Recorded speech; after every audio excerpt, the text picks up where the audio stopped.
Afternoon everybody, and welcome back to Birmingham Wildlife Conservation Park for the latest in our Wednesday Facebook Live videos. Hi Tim, hope you're okay. So today we're going to try and spend a little bit of time with our family of Asian short-clawed otters, and they are out. I don't know if you can just see a little bit of movement in the bamboo just at the back there. But I'm just going to keep my distance just for now because they are a bit nervy. Hopefully they'll come and say hello to us rather than us going to say hello to them. Normally they are quite inquisitive, so hopefully we'll let them settle, because they have just popped outside. They were inside. I started cleaning about 10 minutes ago. So yeah, they've just popped out, so hopefully there's one just popping through there. Hopefully they'll come and say hello. Hi Max, hope you're okay. Thank you Tim, good to be back. It's good to be back. Hi Judith, hope you're okay. So the otters are just all having a bit of a swim. Hopefully they will come over and say hello in a minute. So Asian short-clawed otters, Tim, are classed as vulnerable in the wild. That's a magpie. They're classed as vulnerable in the wild.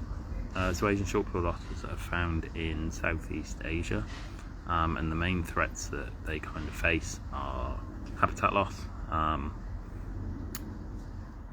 the mangrove forests and things that they kind of predominantly have as habitat are drained and used for building and housing and things like that.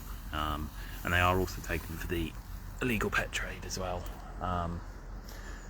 It's quite a market for otters as pets in Asia, which isn't great. So there we go. So just up that far end there, if you can see him, staying as far away from us as possible. Come on, you four. You're gonna come and say hello.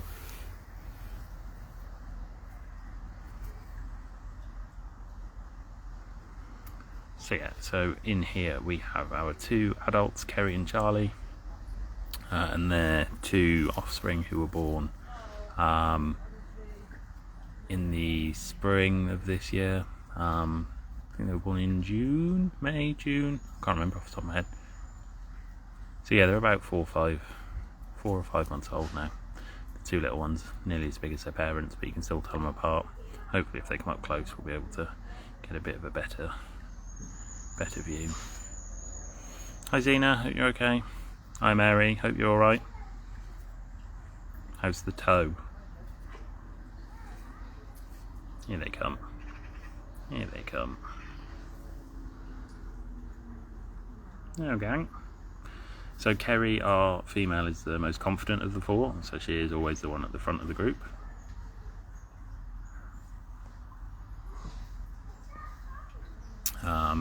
Dad Charlie is completely the opposite, and he's actually a big wuss.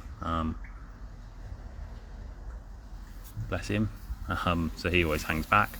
And then the two little ones are quite cautious, as you would expect. But if Mum goes and follows, they will kind of follow. Hey gang. So this here is Kerry, and then one of the little ones. With the two little ones, we're not sure of sexes yet. We haven't caught them up to have a look. The easiest way to tell the two apart, though, is the one who's just following Mum there, we call Stumpy, because they lost the end of their tail, which we don't actually know how. We don't know what happened. But just suddenly one day, the end of the tail was missing. But no damage, no injury, no anything like that. No. Hello. What are you doing? No, darling. You're going to eat my shoe. Please don't eat my shoe. Don't eat the back of my shoe either. So yeah, no ill effects at all, other than just having a slightly short tail. So the easiest way to tell them apart, Tim, is don't bite me. To tell Kerry and Charlie apart, Charlie's got much more bulgy eyes, for want of a better way of putting it. And he's got a little bit more of a squashed face, for want of a better way of putting it. I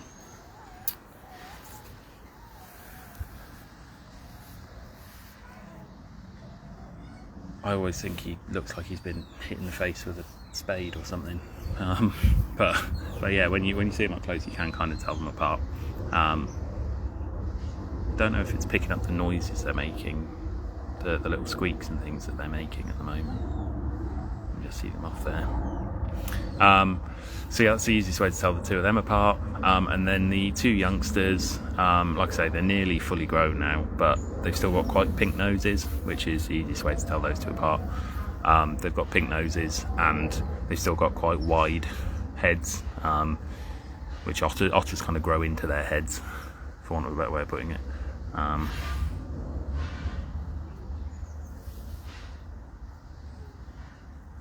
know if you can see him just having a bit of a play there at the back.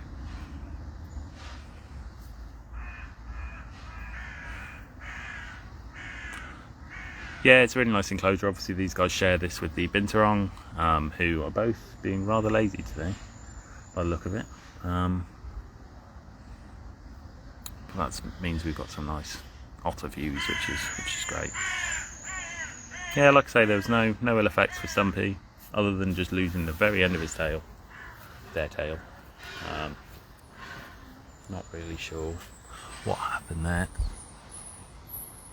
And they all are. I'm glad your toe's much better, Mary. I will see you tomorrow.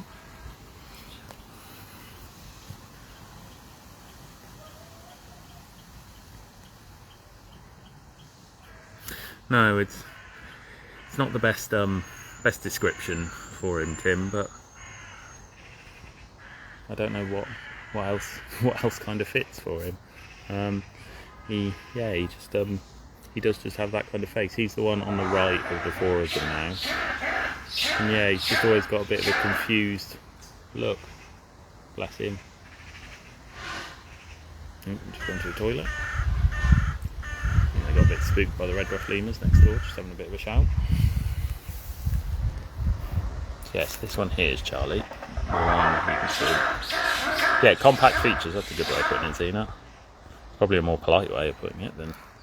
Don't know if we'll zoom in and see if you can see what I mean. It's just got a very... No, it's gone again. So yeah, I don't know if you can hear those squeaks. So those little squeaks are the otters just talking to each other. Oh, and the big noise, the big noise, Lucky Blake, is the red ruff lemurs who live next door.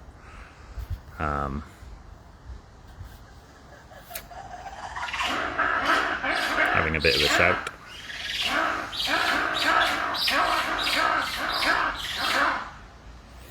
Let's see where these otters have got to. So Asian short-clawed otters are one of the 13 species of otter found in the world. They are the smallest of all 13 species. You know, they can get... These guys are as big as they get, really. Obviously the largest species of otters, the giant otter is technically the largest in kind of diameter, not diameter, length and things like that. Sea otter is the heaviest. Giant otters can get up to about 2 meters long, so that's a very big otter. Sea otters, I'm not sure how heavy they can weigh, but yeah, they do weigh a fair bit, bless them. No, it's very true, Tim. It is difficult to try and hear the squeaks. If we can get a bit closer, we'll see what we can do. They've just gone into the undergrowth over there at the moment, so we'll just have a walk round and see if we can have a bit of a closer view.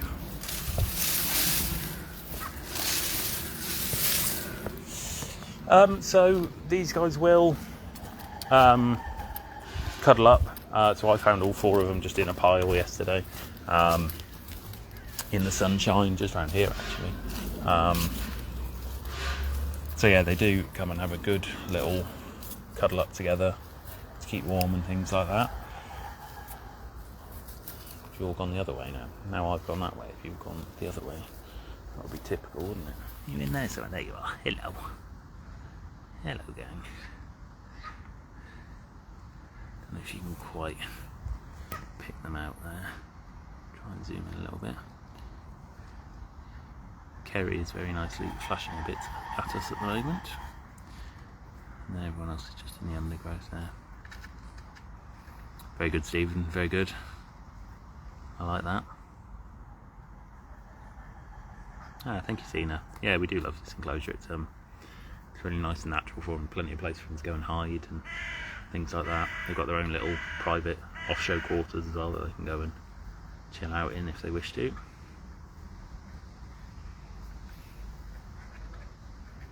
So yeah, we've got Kerry on the left, the one at the front here actually.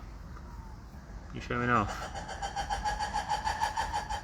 You showing off? Here's one of the youngsters, so you can still see the pink on the nose of the youngsters. Can't we? Eh? Can't we? They are Phil, they are little terrors, these otters, bless them. Not quite as bad as our previous pair, who would come and bite your ankles every 5 minutes.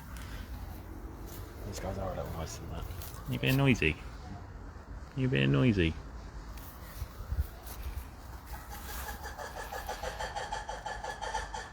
Let's see if we can go. Oh no, they're still there. Nope, nope, and we're off again.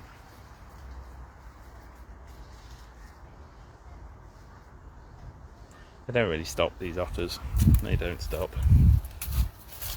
They do keep wandering. So what we're going to do is we're just going to pop round the side, see if we get one more look at them. Otherwise we will call it a day at that. Just see if we can get one more view of them.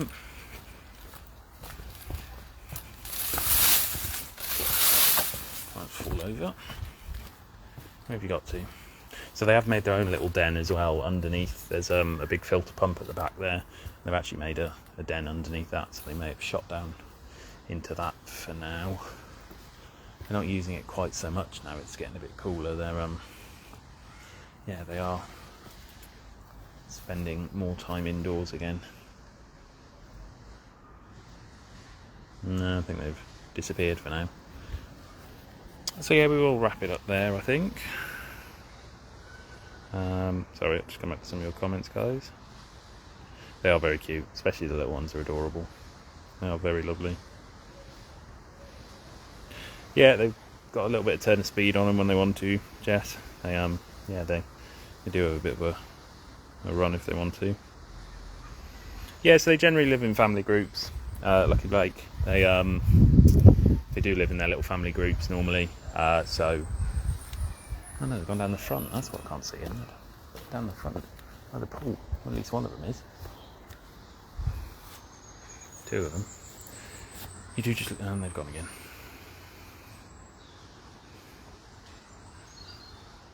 No, they don't stop. Bless them.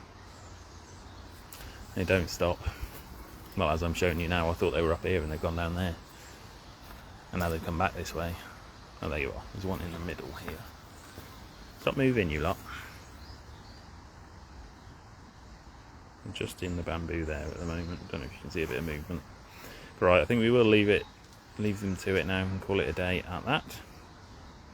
So thank you everybody for tuning in, as ever. We'll be back again next Wednesday, same time, same place. Not sure what we'll do. I know we've still got a couple of critically endangered species to look at. I'm just trying to work out how best to do them. So we might do another one of them. Otherwise, we will do something different. And a bit of a roll around. I'm glad you came out at the end of the video. I think I know all the hiding places, Tim. Got their off showroom in the back, indoors. They've got their little den underneath the filter pump. They've got a couple of bits in the bamboo that they normally go to. Saying that, some days I just can't find them anyway. Some days they do just completely disappear for pretty much the whole day. Normally then I'll just see them at about 4:30 having a bit of a swim. Are you going to go in the water just to finish off? That would be nice. You know, you're just bobbling about. Right then, guys, thank you for tuning in. We'll be back next week. You come and say hello. See if they come over just to finish off. No? Alright. Cheers, everybody. We'll catch you next week. Bye.